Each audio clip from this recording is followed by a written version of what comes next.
Welcome to Made in Montgomery. I'm Susan Kennedy. I'm here at Denizens Brewing Co. in Silver Spring, one of the many small businesses here in Montgomery County. And those small businesses make up the fabric of this community. We recently caught up with some county council members who are working hard to improve the climate for those businesses so they can thrive. Well, Julie, we're all really proud of your success. As you know, all three of us actually live very close by. That's true. Why did you decide to locate here in South Silver Spring? Well, you know, I think South Silver Spring is a really, really awesome community. It's diverse. There's tons of activities here, but there was sort of a space that was lacking in terms of that extra community space that a brewery brings to a community. And you know, it's funny. Montgomery County has gotten a bad rap over the years about being a place where it's hard to do business here. And I really, truly mean this when I say that this really is the most brewery-friendly jurisdiction in the DMV.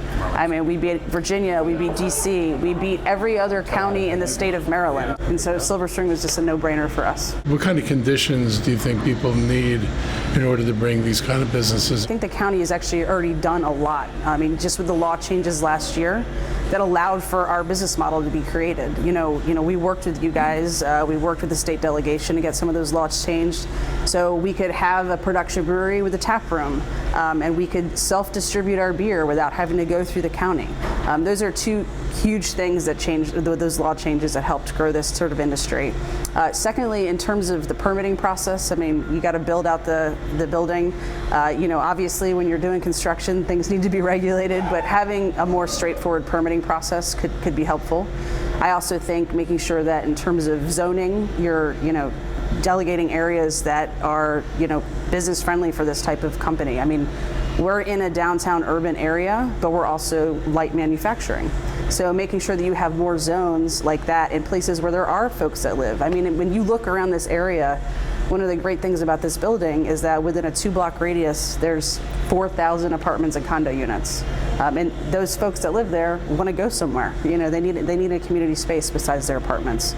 So I would really just look at zoning, permitting, and then again, making sure you're allowing businesses to grow their companies through self-distribution and continuing the advances in the liquor laws. Julie, you were able to get economic development assistance from the state of Maryland and from the county. Can you just talk about what kind of assistance that was and what role did that play in the start of your business? It was actually huge. If it weren't for the local county government, if it weren't for the state of Maryland, we may not have actually opened our doors. We had to, as a startup company, banks are sort of risk averse. They have to be. That's how they keep their money in their banks. But we had a lot of collateral that we could use because you're buying all this manufacturing equipment and whatnot. And the state of Maryland actually has a program called MIDFA, and they gave us a guaranteed back loan. So we went through Eagle Bank, and they gave us, a starter loan for $500,000, and the state of Maryland guaranteed it. They backed it because the purpose, the public policy behind it is we want to make sure that there are startup companies, especially in the manufacturing sector, to allow them to get their doors open. Soup to nuts, all the purchasing of the equipment / building it out, we spent less than $1 million to get open. And then the county government was able to give us a working capital loan for $75,000 that helped us get through just those last couple weeks before we get our doors open in terms of cash flow. It was huge. It was huge for us. Do you find yourself having people come to you and say, how do I do this? The best piece of advice I can give someone is have multiple partners when you're starting your business. I can tell you there's 4 of us that founded this company together, and if we didn't have each of us in it, we probably wouldn't have been able to succeed. But yeah, and so brewing's all about sanitation. Yeah. So, with the kegs, with these tubes, and with the gaskets, anything the beer touches has to be completely sanitized. Talk to me about experimentation with the craft of beer. What are the markers of a really excellent new type of beer? We've made over 40 beers since we opened our doors in July of last year.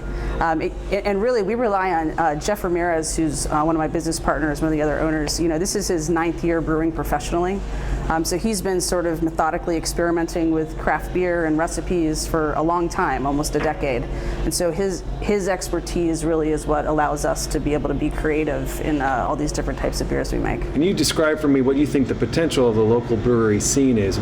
The amount of jobs that are created locally, the amount of money that's put back into the economy locally is a huge deal. And it's not just a matter of customers coming in here and drinking our beer here in the tap room, or drinking it at other bars and restaurants where we sell our products to them wholesale. So these are some of the locations up here if you look on the wall, but these are all the different places that carry our beer, both in Maryland and DC.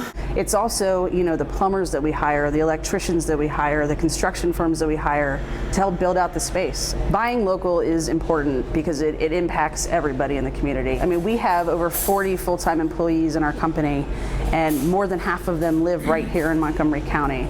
So, the more we hire them, the more people come here, the more money they're going to make, the more money they're going to spend in the local community.